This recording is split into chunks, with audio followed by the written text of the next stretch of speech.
I've been a 911 dispatcher for about 3 years now. I don't know how my life eventually led me to work in the field, but somehow it happened.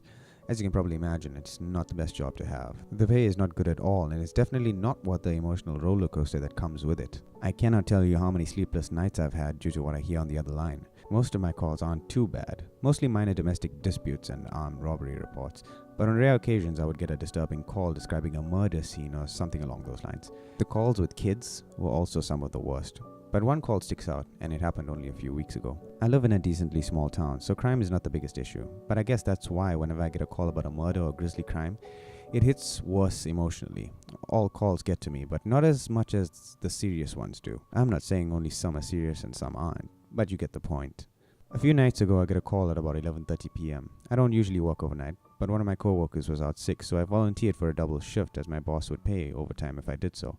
I'm just sitting at my desk, daydreaming about whatever, when I get the call. I brace myself and answer. This is what was said. 911, where's your emergency?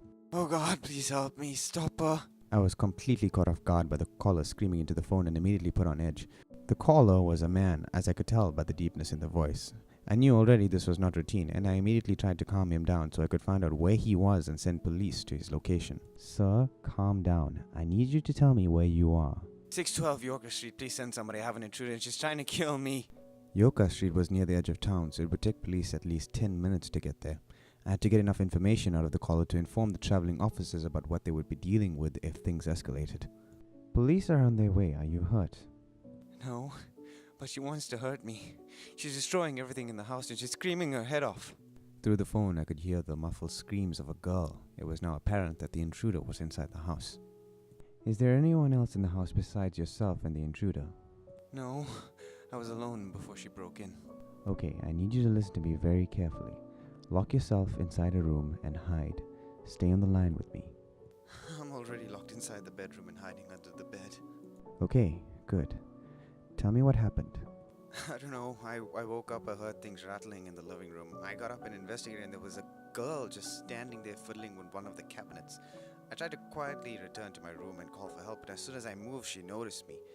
Once she saw me, she screamed so loud and charged at me. I sprinted back to my room and slammed the door. I locked it. Okay, is she near your room? No, I don't think so. We both then hear a loud bang and the man gives out a fearful cry. Oh God, she's pounding on the door. Through the phone, I could hear the rhythmic thumps on wood. Now I knew the situation was becoming more dire. Most intruders, if caught by the house's occupants, will usually try and flee. This intruder has not left after being seen. She was now trying to kill. Please, tell the police to hurry. I think she's about to break the door. They're on their way. They'll be there soon. I prayed they would be. Can you describe the girl for me? Yeah, I can try. Already I was panicking for the caller. I couldn't have imagined how frightening the whole situation would be. But the description the caller then gave me was bone-chilling. She looks like a child. She's not an adult. That I know for sure. She looked to be at least 7 or 8 years old. She was wearing a small skirt, and there were dark spots on it. Her hair was dark, and about shoulder length or so. Her neck was just messed up. Her head was hanging from her neck, but her eyes, oh God, her eyes, they were missing. There was no light. The sockets looked empty. I was becoming more and more horrified the more he described her. This was no longer your typical burglar. No little girl breaks into homes in the middle of the night with intent to kill. This little girl didn't even sound human, not by how the caller was describing her. 5 minutes had passed and I prayed the police would get there soon. The man was crying at this point and he was growing more and more panicked with every passing second. Do you know why this girl could have broken into your home? I don't know. He then stopped for a few seconds before continuing. She stopped banging on the door. I listened, and there was nothing. No noise other than the caller's panicked breaths. Okay, stay very quiet for me. Stay where you are. Okay. If it sounds like she's leaving your house, please tell me. Well, now that you mention it, this isn't my house. Wait. Excuse me? This... He didn't even get to finish what he was going to say. As soon as he spoke, I heard a massive crash and the man yelled. I heard the ear-splitting screams of the man and the intruder. Then the line went dead. I sat at my desk, frozen and silent for a good few minutes. I then broke down. and one of my fellow dispatchers, who had heard my conversation while sitting at his desk, immediately came over and comforted me. I told him what had just happened, and his face went white as snow. He was horrified. He must be thankful, however, that he didn't have to hear it firsthand. The police arrived a very short time later. I wanted to find out what the hell was going on as soon as I could. Thankfully, I have a friend of mine on the force who told me what she and the other officers discovered. This is what she told me when I talked to her the next day. The house had no forcible entry, no windows were broken, and the front and back door were locked and secure. She and the other officers on the scene were dumbfounded as they couldn't figure out how the intruder got in. This either meant that the intruder was willingly let into the home, which the caller did not tell me, or that the intruder was already in the house when the caller returned to a house that wasn't even his, which at the time seemed to be the most likely. Nevertheless, the cops eventually were able to pry open a window and get inside to check on the caller. The house was a mess. Everything from picture frames to glasses to even a refrigerator were wrecked. It was as if a demolition crew had a field day inside the house. The bedroom door was blown off its hinges. The door was in pieces and there were wooden shards everywhere. If the cops weren't already creeped out at this point, they were just beginning to be. My friend told me that a linebacker couldn't have caused that much damage to the door in one blow, let alone a little girl. She was already on edge, but it got much, much worse when they eventually found the caller. The man was found in the bathroom connected to the bedroom he was hiding in. It was gruesome. His blood was everywhere, most of it flowing from a gaping hole in his abdominal region. Some of it, however, was on the walls of the bedroom and the ceiling. His eyes were also missing. My friend said a couple of police officers passed out or vomited from sheer shock after looking at the grisly atrocity that happened to the man. I was already horrified by what I had heard. The man had died a very violent death, and this intruder was still out there. But my friend then told me something that made this case more bone-chilling than it already was. While looking around the house, one of the officers found an out-of-place wall near the kitchen. The wall looked to be artificial. It was connected to another wall, but it was only about 4 feet high and seemed to serve no purpose. It almost looked like a barrier to the kitchen, though there was an opening right next to it.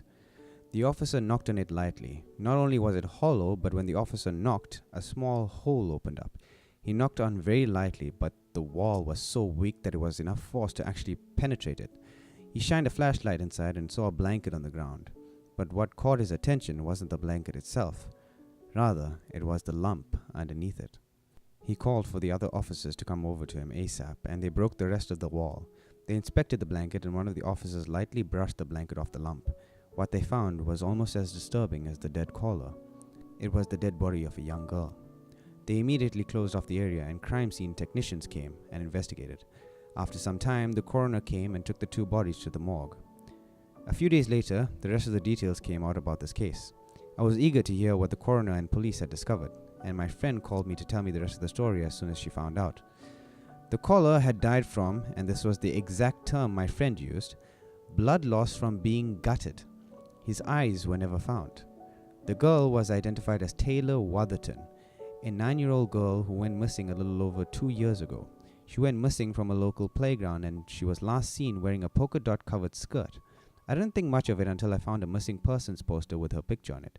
She was a cute petite girl with black hair that ran just to her shoulders. As I was looking to her photo, I couldn't stop thinking about that skirt she was last seen in. I felt like I was missing something, and then it hit me, and I almost fainted as I remembered what the caller told me. She was wearing a small skirt, and there were dark spots on it. Her hair was dark and about shoulder length, so... Apparently, the coroner determined that she had not been dead for that long. According to him, she appeared to be dead no longer than a month. While the cause of death could not be determined exactly, her neck was broken, and it wasn't post-mortem.